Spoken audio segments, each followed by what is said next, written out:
This year at Darlington, they kind of wanted everyone to kind of throw it back to the 80s. And so I got to thinking about the 80s and what I was doing in the 80s, and a lot of it was going to my local short track in Virginia. And back then, Roy Hendrick, Ray's son, was dominating Southside Speedway. And I remember going to the races every Friday night and seeing the Flying 11. And you know, I never knew a whole lot about the history of his dad and him being Mr. Modified. So did a little bit of research, got to thinking that, hey, I'm a short track guy myself, so why not throw it back to someone that I idolized, his son, Roy Hendrick, and you know, bring back the Flying 11. Rick Hendrick has been working very hard to get the restored Flying 11 coupe to the racetrack. Rick contacted me just a few weeks ago and says, hey, I just want you to know this is very special to me that you're throwing back to the Flying 11.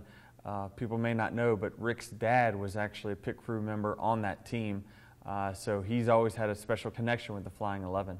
To me, to be able to have the opportunity to have all those race winners in the 11 go to the racetrack and have a photo op with them, listen, I'm just the small guy in the corner.